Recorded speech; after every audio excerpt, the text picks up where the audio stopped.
വാക്കുപാലിക്കുക എന്ന് പറഞ്ഞു കഴിഞ്ഞാൽ സത്യത്തിൽ നമ്മൾക്ക് ഇന്ന് സമൂഹ മാധ്യമങ്ങളിലൊക്കെ അദ്ദേഹം പറഞ്ഞ ഒരു വാക്ക് ഇന്ന് നിൽക്കുന്നുണ്ട്. അത് വരും ദിവസങ്ങളിൽ ഈ പോസിറ്റീവ് ഓറ ഒന്ന് മാറിക്കഴിയുമ്പോൾ തീർച്ചയായും ജനങ്ങൾ ചോദിച്ചു തുടങ്ങുമെന്ന് തന്നെയാണ് എനിക്ക് തോന്നുന്നത്. അത് 21,000 രൂപ ആദ്യ ക്യാബിനറ്റ് യോഗത്തിൽ അങ്ങനെ ഒരു തീരുമാനമെടുക്കും. ഓണറേറിയമായി 21,000 രൂപ എന്ന് വെച്ചാൽ ഒരു ദിവസം 700 രൂപ ആശമാരുടെ ഓണറേറിയം വേതനമാക്കും എന്നുള്ളതായിരുന്നു. അപ്പോൾ അതിന്നുണ്ടായില്ല എന്നുള്ളതാണ്. അത് 3,000 രൂപ മാത്രമാണ് എന്നുള്ളത്. അപ്പോൾ ഒരു വ്യക്തിഗതമായ എൻ്റെ ഒരു വിമർശനം എന്ന നിലയ്ക്ക് ഇതൊരു കണ്ണിൽ പൊടിയിടുന്ന ഒരു പോലെ ഒന്നായി എന്നുള്ളത്. പക്ഷെ നമ്മളതിനെ കുറച്ച് കാണേണ്ട കാര്യമില്ല. അങ്ങനെയെങ്കിൽ മറ്റു സർക്കാർ എന്തോ അനീതി ചെയ്തു എന്ന നിലയ്ക്ക് സംസാരിക്കുകയും വേണ്ട എന്നാണ് തോന്നുന്നത്. കാരണം അതിൻ്റെ ഒരു ചരിത്രം തന്നെ അങ്ങനെയാണ്. 2007 നമ്മുടെ സംസ്ഥാനത്ത് ആശമാർ പ്രവർത്തനം ആരംഭിക്കുന്നത്. അന്ന് VS സർക്കാരാണ് 500 രൂപ മാത്രമേ ഓണറേറിയം ഉണ്ടായിരുന്നുള്ളൂ. പിന്നീട് ഉമ്മൻചാണ്ടി സർക്കാർ വരുമ്പോൾ വലിയ സമരത്തിലായിരുന്നു ആശമാരുണ്ടായിരുന്നത്.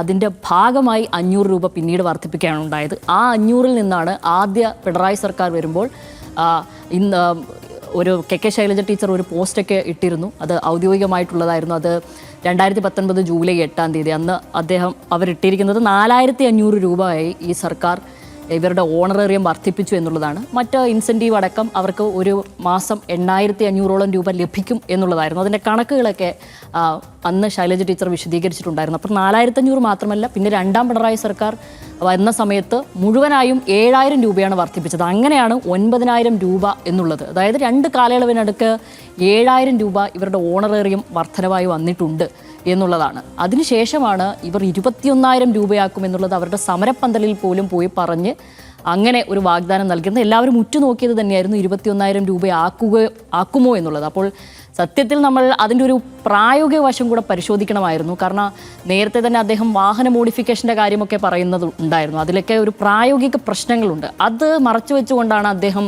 അത്തരം വാഗ്ദാനങ്ങൾ നൽകുന്നത്. അതായത് എത്ര കണ്ടത് നടപ്പാക്കാനാവും എന്നും അറിയില്ല. ഇപ്പോഴും 21,000 രൂപ അദ്ദേഹത്തിന് ഓണറേറിയം എന്ന നിരക്ക് വർദ്ധിപ്പിക്കുമ്പോൾ മറ്റ് ചില പ്രശ്നങ്ങൾ അവിടെ വരില്ലേ എന്നുള്ളൊരു സംശയമാണ് എനിക്കുണ്ടാവുന്നത്. കാരണം ഏറെക്കുറെ ഒരു ലാസ്റ്റ് ഗ്രേഡ് സ്വീപ്പിംഗ് ജോലിയുടെയൊക്കെ ഒരു ശമ്പളമായി തന്നെ 21,000 രൂപ എന്നുള്ള നിലക്കൊക്കെ വരും.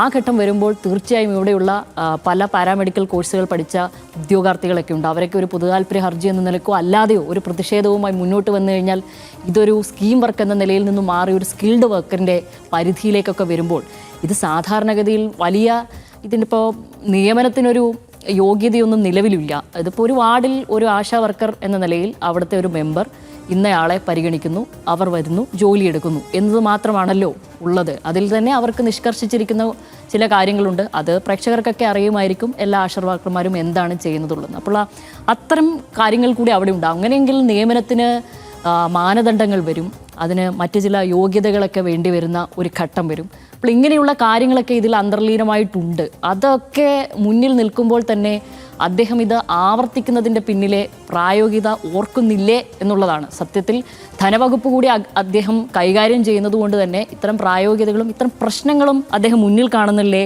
എന്നുള്ളത് ഞാൻ ഈ ഘട്ടത്തിൽ ഓർക്കുകയാണ്. അപ്പോൾ ഒരു ഇമേജ് ബിൽഡിങ്ങിൻ്റെ ഭാഗമായി തുടർന്ന് വരുന്ന കാര്യം ഈ സർക്കാരിലും ഏറ്റവും പോസിറ്റീവ് ആയിക്കോട്ടെ എന്ന നിലയ്ക്ക് വന്ന് ഇന്നൊരു 3,000 രൂപ കൂടി കൊടുക്കുമ്പോൾ ആളുകൾ ആ നിലയ്ക്ക് പോസിറ്റീവായി ഭയങ്കര വൈബായി തന്നെ അതിനെ കാണുമ്പോൾ പോലും ചില വിമർശനങ്ങൾ വരികയാണ്. അതിപ്പോൾ ഇന്ന് KN ബാലഗോപാലിൻ്റെ പോസ്റ്റിലൂടെ നമ്മളത് കാണുകയും ചെയ്യുന്നു. അദ്ദേഹം അത് വിവരിച്ചിട്ടുമുണ്ടായിരുന്നു.